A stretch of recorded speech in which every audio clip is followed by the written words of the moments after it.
बातमीपत्राला आता सुरुवात करूयात। शिवसेना प्रमुख स्वर्गीय बाळासाहेब ठाकरे असते तर कदाचित आजचा दिवस हा त्यांच्यासाठी सर्वाधिक आनंदाचा असता, कारण त्यांनी पाहिलेलं स्वप्न अखेर प्रत्यक्षात उतरतंय। गेल्या 2 दशकांचा राजकीय संघर्ष संपवून ठाकरे बंधू एकत्र येत आहेत। राजकीय परिस्थितीने त्यांना एकत्र आणलं असलं तरी त्यांच्या सैनिकांसाठी आजचा दिवस पडत्या काळात ऊर्जा देणारा असेल यात काही शंका नाही। पाहूयात।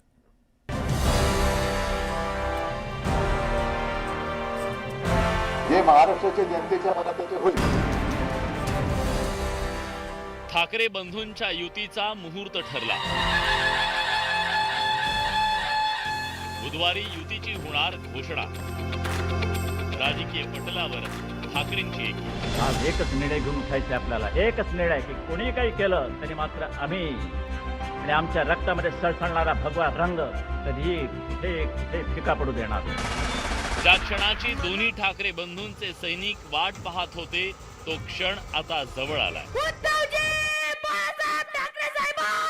उद्धव आणि राज ठाकरे बंधूंचे पक्ष राजकीय पटलावर युतीची घोषणा करणार आहेत। तारीख 24 डिसेंबर 2025, वार बुधवार, वेळ दुपारी 12 वाजता। ठाकरे 2.0 महापालिका निवडणुकीसाठी ठाकरे बंधू राजकीय दृष्ट्या एकत्र येणार आहेत, त्यामुळे राज्यात ठाकरे बंधूंच्या नव्या युतीचा उदय होणार आहे। महाराष्ट्र नवनिर्माण सेना आणि शिवसेना यांच्यामध्ये मुंबई आणि इतर महानगरपालिका निवडणूक युती होते।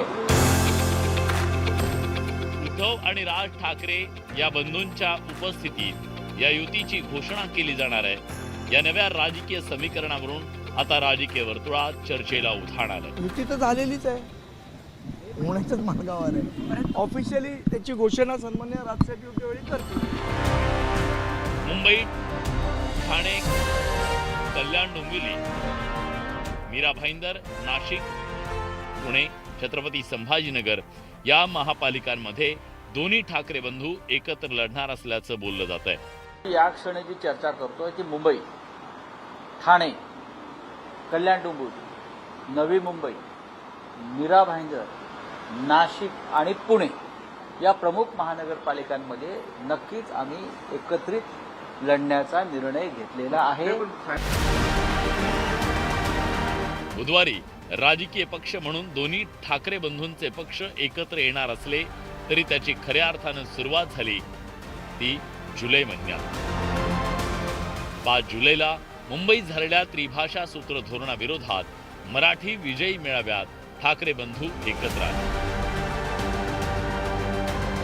त्यानंतर दोन्ही भावांच्या भेटीचा सिलसिला सुरू झाला। कधी कौटुंबिक तर कधी राजकीय मंचावर ठाकरे बंधूंची हजेरी बरंच काही सांगून गेली। शिवसेना म्हणजे आता राज मी तुला माझ्या सोबतच घेतो, कारण आपण तेव्हा एकत्रच होतो, आता सुद्धा पुढे एकत्र चाललेलो। म्हणजे आम्ही एकत्र येणार, आल्यानंतर निवडणुकीपर्यंत एकत्र राहतील का? सत्ता प्राप्ती, काही जण म्हणतात की यांचा मराठीचा नाही, महापालिकेचा आहे। अरे नुसता महापालिकेचा नाही तर आमच्या महाराष्ट्राचा आहे।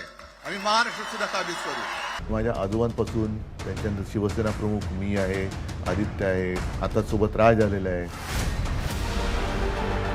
खरं तर ठाकरे बंधूंच्या राजकीय युतीची घोषणा यापूर्वीच होणार होती, पण जागा वाटपावरून दोन्ही पक्षांमध्ये रस्सीखेच झाल्याची चर्चा आहे। वरळी, दादर, शिवडी, भांडूप, विक्रोळी, माहीम, जोगेश्वरी या भागात ठाकरेंची शिवसेना आणि मनसेची राजकीय ताकद आहे। मराठी बहुल मतदारांचा टक्का मोठा असलेल्या मतदारसंघातील जागा आपापल्या पक्षाला मिळावी यासाठी दोन्ही पक्ष आग्रही होते, त्यामुळे जागा वाटपावरून चर्चेच्या अनेक फेऱ्या झाल्या।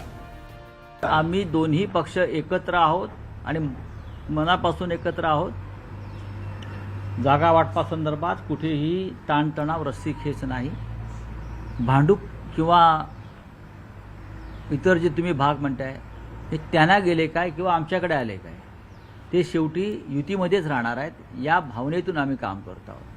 त्याच्यामुळे कोणी एखाद्या जागेसाठी अडून बसलाय असं कुठेही आमच्या दोन पक्षामध्ये घडत नाही. नाही, मला असं वाटतं बघा कसं आहे, शेवट मुंबईसाठी म्हणून ठाकरे बंधू एकत्र येत आहेत आणि मराठी माणसासाठी ही निवडणूक लढवायची आहे. ही मराठी माणसाच्या अस्तित्वाची लढाई आहे.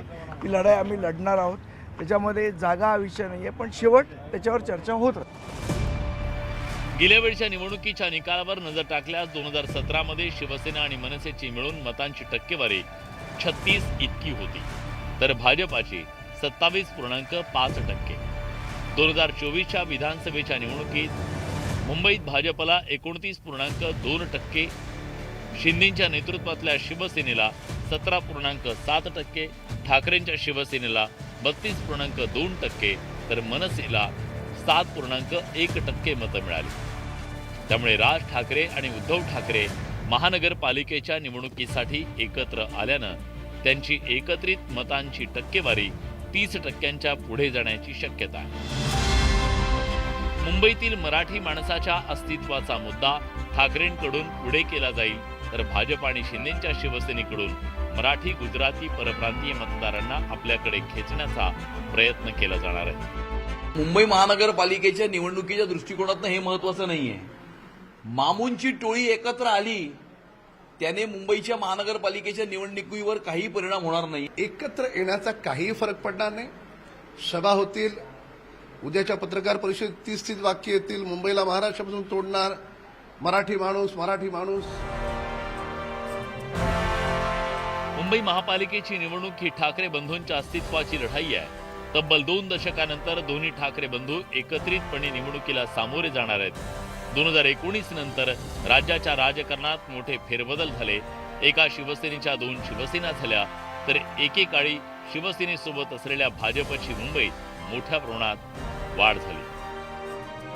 या सगळ्या पार्श्वभूमीवर मुंबई महापालिकेतल्या सत्तेचा सोपान गाठण्याचं मोठं आव्हान ठाकरे बंधूंच्या समोर असणार आहे. ठाकरे 2.0.